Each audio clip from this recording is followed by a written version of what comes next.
Siyempre, kung may Christmas party ang lahat, mayroon din ang company ng SB19, kung saan ang CEO ay si Pablo at ang COO ay si Yanni De Dios.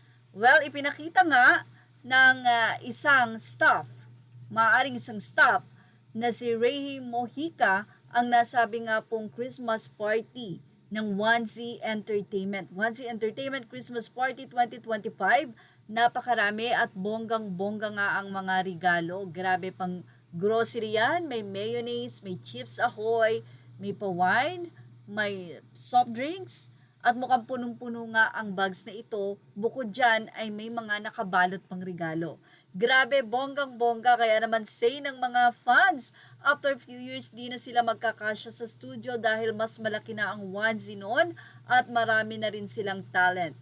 Ang Shala may pa-wine spam, royal spag, chips delight, cheesy, all-purpose cream, ladies choice mayonnaise, Pepsi, at mga gift bag. Deserve nilang lahat. Grabe.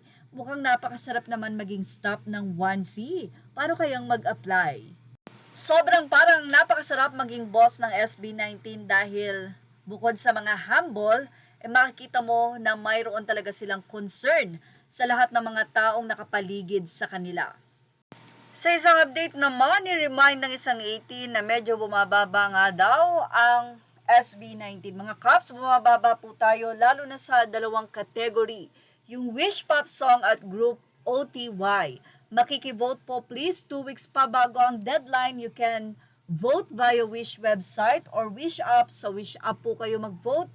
Need i-verify yung email na ginagamit nyo para maging valid sa website. Need din ng FB account or X. So ito po ay Wish-exclusive ballot performance. As of December 19, 2025, ang time ay mayroong 94.74%. Wish-exclusive pop performance dam, 88.22%. Wish pop song Doon Ka, nasa 69.41%. Wish song collaboration Umaligid, 95.33%. And Group of the Year SB19 is 69.24%.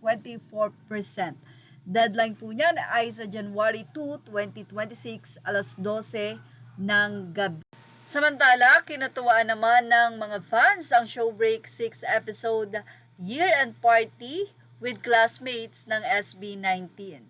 Mayroon na po itong 38,000 sa 4 hours ago na updated nito. Say ng mga fans sa nasabing comment section, to all 18 bullets Magiliw, Angkor, Hanis, and lovers, let's all go for P-Pop Rise. I wish to see us all go up.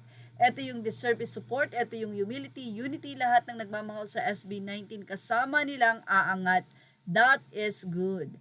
At Stel has really a very big potential in hosting. Looking forward for him as a host or an anchor to any television show or programs. His humor, energy, and wit is top tier. He is a very good conversationalist. No boring moments with Stel. Just keep soaring high, Bebu, because you have all the guts to be on top.